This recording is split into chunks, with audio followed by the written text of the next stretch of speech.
continual budget erosion have left the CAF on weakened ground. The error by the government has always been that the CAF continues to accomplish its tasks, therefore it can operate at a reduced budget, when in fact the soldiers have been taking the brunt of the cuts. But because soldiers are so uniquely capable, they persevere. That leads to burnout, the root cause of CAF's retention problem. Do you understand how demoralizing it is to join the military and to be continually told throughout your career exercises are being canceled because of the budget? Courses are being canceled because of lack of ammunition. The barracks are condemned, so you'll be spending the winter in tents. Our equipment is either old, obsolete, broken, or lacking. Armories are leaking, flaking red paint and asbestos, without parking, classrooms, or insulation. There are wait lists for base housing longer than some members' postings. Bases lack appropriate number of barracks. Our aging infrastructure is being held together by the sheer will of our collective angst. Our equipment and personnel are beyond stretch. No time for maintenance or home life. Everyone wears more than one hat, and benefits were once again on the government's chopping block this year, and that was before the most recent budget cuts. The treatment of members is so often an afterthought that it is driving away recruits. No, the CAF cannot manage an increase in domestic operations commitments. Not yet. The CAF cannot manage much more than its expeditionary commitments when its personnel and infrastructure are near breaking points.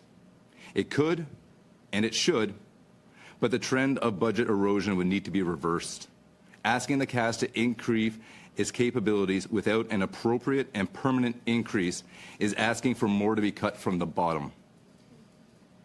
Right now, the CAF needs investments in housing, equipment, ammunition, personnel, and more. Investments which are beneficial to our economy. Investments which are investments into those who serve in the Canadian Armed Forces and their families. Thank you. I'm just going to run out of time to ask Sergeant Banks a question and ask him to maybe comment on the morale in the CAF. That was some powerful testimony actually about the condition and the effect on morale in the forces. There's a recruitment and a retention crisis. Is it fair to say that when most members join, they want to train for the work that they do and want to deploy, talk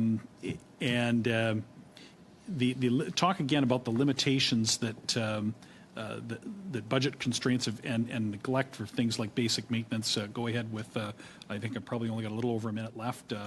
Take it away. Just 1 minute. So speaking in the context of domestic ops, for a lot of people, especially when we're speaking about reservists and Canadian Rangers, a domestic deployment might be their only deployment in their career, which may last decades. There is an appetite for more people to be engaged in domestic ops because it is a way for us to serve, and it is an opportunity for us to serve our own communities.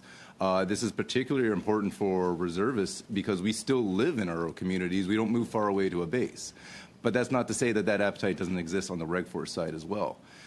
We want to do more. A lot of us want to be able to do more, accomplish more, but we are also working within the limitations of our equipment, within our, as you say, our morale is being depleted year after year after more budget cuts, do more budget cuts. I would love to be able to see a domestic response come out of the military that is superior to what it is now, but we have to do more to invest in what's broken before we start building up capacities as well.